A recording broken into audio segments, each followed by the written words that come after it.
Ошондой эле биз айттык, Курандагы, шариаттагы эң башкы, эң алгачкы тыюу бул ширк.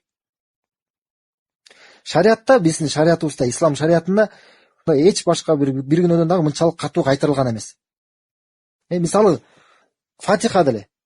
Фатиханы биз окуп баштасак эле, ошондо эле таухидтин, ширктин буга далилдери бар. Мисалы, биз окуп жатабыз, эмне деп айтып атабыз? Ияка набуду ва ияка настаин.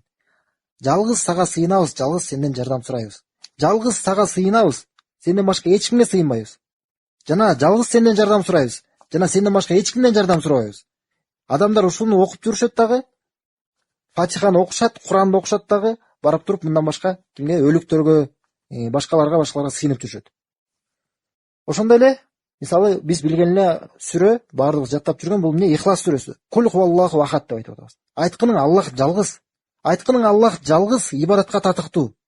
Жалгыз Аллах ибадатка татыктуу. Баардык ибадаттардын баарысын жалгыз Аллахка арнашыбыз керек. Муну адамдар окуп жүрүшөт дагы, барып туруп ибадаттарды Аллахтан башка бирөөгө арнашат. Аллахтан башка бирөөдөн жардам сурайт. Аллахтан башка бирөөдөн барып перзент тилейт. Аллахтан башка бирөөдөн барып шифа тилейт. Жана башка нерселер да. Бир кабырга барып сыйынат, көз ачыктарга барат. Ошондой эле келме мисалы. Биздин келме эмне болуп калган? Ла иляха иллаллах. Ла иляха иллаллах мына ушул таухидтин келмеси. Бул эмне? Аллахтан башка сыйынууга татыктуу зат жок. Адамдар ла иляха иллаллахты биздики эмне болуп калды бүгүнкү күнү?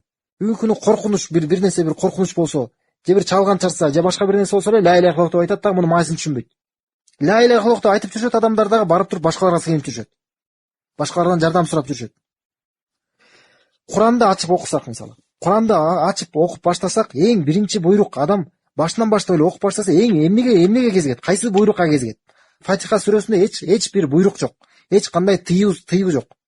Жана Бакара сүрөсү башталат мындан кийин. Окуп баштаса башында эч кандай буйрук, эч кандай тыюу салга кезикпейт дагы, качан 21-аят жеткенде ана Аллах айтат: "Я айюхан нас убуду раббакум аллази халакакум валлазина мин кабликум лааллакум таттакун" дейт. Адамдар, Роббиңерге ибадат кылгыла. Силерди жараткан жана силерге чейинкилерди жараткан. Мүмкүн таква болорсуңар деп. Аллах Таала эмне? 21-аятта эң биринчи буйрук эмнени буйрук кылып атат? Намаз окула деп атабы? Же ата-энеге жакшы мамиле кыла деп атабы? Жок, эмне деп атат? Эң биринчи буйрук Куранда окуп баштаса эле адам эмнеге кезигет экен? Силерди жараткан Роббиңерге, силерди ошо жараткан, силер аны билесиңер, силер Аллах Таала жалгыз Аллах жараткан экендигин. Демек аны билген болсоңор, жалгыз Аллахка гана ибадат кылгыла деп Аллах Таала чыгарып жатат бизге. Жана андан кийин айтат: "Вала таджалу лиллахи андада ва антум та'ламун". Жана Аллахка эч кимди теңдеш кылбагыла, силер билип туруп. Силер билип туруп Аллах Таала ушул баардык нерсени жараткан экендигин. Ушуну билип туруп силер Аллахка эч кимди теңдеш кылбагыла деп Аллах Таала бизге эң биринчи тыюу Курандагы эмне экен? Эң биринчи буйрук бул таухид. Эң биринчи тыюу бул ширк. Арак ичүүдөн тыйган жок Аллах Таала. Намазды таштоодон, ата-энеге баш ийбей коюудан, башка нерседен тыйган жок. Эң биринчи эмнеден тыюу салып атат Аллах Таала? Ширк кылуудан тыюу салат. Ошондой эле хадисте да келет. Пайгамбар саллаллаху алейхи вассалам Муаз ибн Жабал деген сахабаны Йемен деген жерге, Йеменге жөнөтүп атканда дават кылып айтат: "Иннака та'ти кауман мин ахлил китаб". Акыйкатта сен ахлул китаб, иудей христиандарга барасың дейт. Иудей христиандарга ошолорго дават кылып барасың дейт. Жөнөтүп аткан болуп пайгамбар саллаллаху алейхи вассалам дават чыгып айтат: "Фалякун ауала ма тадуhum илей шахадату ла иляха иллаллах". Аларга барып сен эң биринчи аларга дават кыла турган нерсең эмне болсун дейт? Намазга чакыр дедиби? Же биримдикке чакыр дедиби? Эмнеге чакыр деди? Аларга барып эң биринчи айта турган нерсең шахадату ла иляха иллаллах дейт. Ла иляха иллаллах, Аллахтан башка сыйынууга татыктуу зат жок, күбөлүгү ушул болсун дейт. Башка риваятында келет, бул хадистин риваятында иля айюхидуллах, Аллахты жалгыздоого чакыр дейт. Алар Аллахты жалгыздасын ибадатында. Фа инхум атааука лизалик фахбирхум анналлаху фтарада алейхим хамса салаватин фи кулли йаумин ва лейла. Эгерде башы ийишсе ошол нерсеге, карасар, ошол таухидти алар кабыл алып, ширктен алыс болуп, ошого моюн сунган болсо, андан кийин гана аларга кабарлагың дейт. Аллах Таала аларга күн-түнүн бир сутканын ичинде 5 маал намазды аларга парз кылды. А бизде эмне болуп атат? Адамдарды исламга чакырып, мусулмандар эмнеге чакырып жатышат? Таухидке чакырып атабы, ширкти ташта деп чакырабы? Жок, эмне дейт? Намаз оку дейт. Же башка нерселерди чакырат. Бул туура эмес. Пайгамбар саллаллаху алейхи вассалам өзү 40 жашында пайгамбар болгон. 40 жашында пайгамбар болуп, намазды качан буйруган? Намазды качан буйруган? 10 жылдан кийин гана буйруган. Эми ага чейин пайгамбар болуп, элдин арасында элдерди, адамдарды исламга чакырып жүрүп, аларга эмнени буйрук кылып жүрдү пайгамбар саллаллаху алейхи вассалам? Эмнени? Хадисте келет, эмне дейт? Кулу ла илаха иллаллах туфлиху деп адамдарға айтып жүрчү. Пайгамбар саллаллаху алейхи кайрылып жүргөн. Ла илаха иллаллах деп айткыла ийгиликке жетишесиңер деп айткан. Аллахтан башка сыйынуу татыктуу зат жок. Жалгыз Аллахка сыйынгыла. Ошондо гана силер ийгиликке жетишесиңер деп Пайгамбар саллаллаху алейхи күнү түнү аларды ушул нерсеге гана чакырып жүргөн. Башка эч нерсеге чакырган эмес. Жана башка эч нерсени тыюу салган эмес. Эч нерсеге тыюу кылган эмес. Деме ширктен башка. Жалгыз гана ширктен аларды алдамдарды кайтарып жүргөн. Ошол себептүү дагы Айша энебиз радиаллаху анха айткан, эгерде исламдагы тыюу эң биринчи эң алгачкы тыюу салуу бул аракка боло турган болсо, эч бир адам исламга келбейт эле дейт. Ал адамдар ошол убакыттагы, ошол замандагы арабтар ушунчалык катуу, ушуна аракка, хамырга ушунчалык өтө жакын эле. Жана аларга карасар, Пайгамбар саллаллаху алейхи даанышмандыгы жана бул ислам дининин шариятынын бул кандай акылмандуулук, бул чыныгы Аллахтын дини. Эмнеден башталыш керек экен? Адамдарды чакыруу бул ширкти ташташтан башталыш керек. Эгерде адамдарга биз исламды жеткизүүдө ширктен кайтаруудан баштаган болсок, башка нерсенин баарысы жеңил болот. Адамдарга аракты таштоо, башка нерсенин баарысын таштоо, башка күнөөлөрдү таштоо, намаз окуу, мунун баарысы жеңил болот. Эмнеден башталыш керек экен? Пайгамбар саллаллаху алейхи баштаган нерседен башташыбыз керек. Ал эмнеден баштаган? Таухидтен жана ширктен кайтаруудан баштаган. Мына Пайгамбар саллаллаху алейхи сахабаларды ушундай туура исламга чакыргандыгы себептүү, аларга туура негизди, туура фундаментти коюп бергенден кийин, качан аракка тыюу салуу Аллах Тааладан өкүм түшкөндөн кийин, алар эмне болду?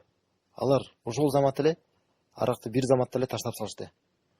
Ошо хадисте да келет, качан алар чыгып туруп, ошо бочкалар менен турган, үйүндө элестесеңер, челектер менен ошо арактар турган экен. Бүгүнкү күнү канчалык арак ичкен адамда дагы үйүндө мындай бочка менен, челек менен арак турбайт. Туурабы?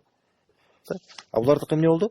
Качан Аллах Тааладан аят түшкөндө, буйрук түшкөндө аракты таштоого, алар эмне болду? Чыгып туруп эле ошо бочка менен, челектер менен баардык арактарды төгүп салды.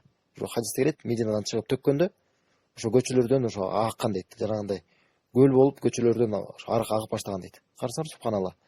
Туура исламга чакыруунун кандай чоң фазилети бар.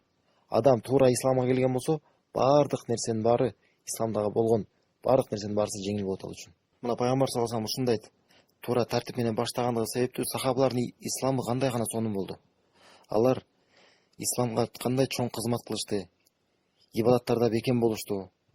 Ошондой эле эгерде биз дагы адамдарды туура тартип менен исламга келген, шариятта келген тартип менен чакыра турган болсок, алардын дагы исламы бекем болот.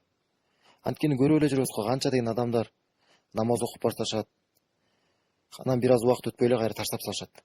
Кайра намаз окуйун деп аракет кылат дагы, кайра өтпөй бир аз убакыт өтпөй эле кайра таштап салат. Эмнеге мындай? Анткени булардын фундаменти эң башкы нерсе курулган жок да. Жанагы үйдү фундаментсиз курганды кулап калгандай эле сыяктуу, булардын дагы башка ибадаттары тез эле кулап калып атпайбы? Ошондуктан эмне болуш керек? Фундамент болуш керек. А фундамент эмне? Мына ушул илим, Аллах Таала тууралуу болгон илим, таухид тууралуу болгон илим. Анткени адамдар намаз окушат дагы, кимге намаз окуш керек, эмне үчүн намаз окуш керек? Муну түшүнбөсө, Аллах Тааланы тааныбаса, ширктен алыс болбосо, ширктен тазаланбаса, башка нерселер кылгандан эмне пайда? Ана арабтарда айткан сөз бар: ат-тахлия кабла ат-тахлия. Коозонуштан мурда тазаланыш керек деп. Мисал билебиз го, эгерде адам жакшы кийимдерди кийип, атыр себинип, башка нерсе коозоноордон мурда эмне кылат? Биринчи тазаланат. Биринчи жуунуп тазаланат. Ошондой эле сыяктуу бул жакта да Аллах Таалага ибадат менен, Аллах Таалага ибадат кылып, ага сыйынып, коозоноордон мурда биринчи тазаланыш керек. Адам тазаланыш керек капырлыктан, туура эмес ишенимдерден, ширктен, акыйданы, динди буза турган нерселерден адам биринчи тазалануусу зарыл, андан соң гана Аллахка ибадат менен коозонуш керек. Ошон үчүн ла илаха иллаллах деп айтылган. Эмне деп? Биринчи эмне? Ла илаха, жокко чыгаруу келген. Эч кимге сыйынбайм, эч бир дагы сыйылмага татыктуу зат жок деп туруп, анан ким дейт? Иллаллах, Аллахтан башка. Куранда да Аллах Таала айтат: "Ва ма якфур бит-тагути ва ю'мин билlah". Ким тагут деп эмне деп айттык? Аллахтан башка сыйынуучу нерселердин баарысына капыр болгон болсо, анын баарысын жокко чыгарган болсо, ва ю'мин билlah, андан кийин Аллахка ыйман келтирген болсо, факат истамсака бил урватил усқа дейт. Ал эч качан сынбаган, тутканы бекем карманыптыр дейт.